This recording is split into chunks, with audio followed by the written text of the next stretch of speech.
Britain की महारानी Elizabeth की मौत के साथ ही अरब जगत के कुछ देशों में ब्रिटेन की चापलूसी और खुद को महारानी के जाने से गमज़दा दिखाने की होड़ में अरब देशों ने ब्रिटेन से भी ज़्यादा गम में डूबे होने का संदेश देते हुए राष्ट्रीय शोक का ऐलान कर दिया।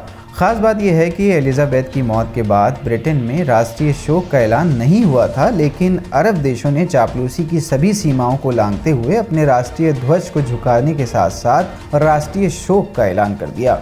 वहीं चापलूसी की इस दौड़ में इस बार सऊदी अरब या यूएई पहले नंबर पर नहीं है, बल्कि इस बार इस काम में जॉर्डन सबसे आगे रहा। साम्राज्यवाद और दुनिया भर में ब्रिटिश अत्याचारों की प्रतीक ब्रिटिश महारानी की मौत पर शोक का ऐलान करने वाला पहला देश जॉर्डन था। जॉर्डन के प्रधानमंत्री बशर अल खसावने ने शोक जताते हुए देश में 3 दिन के सार्वजनिक शोक की घोषणा की, जबकि उस समय तक खुद ब्रिटेन ने एलिजाबेथ की मौत पर देश में सार्वजनिक शोक का ऐलान नहीं किया था। वहीं लेबनान के कार्यकारी प्रधानमंत्री नजीब मकाती ने भी एलिजाबेथ की मौत पर 3 दिन तक शोक मनाने का ऐलान किया।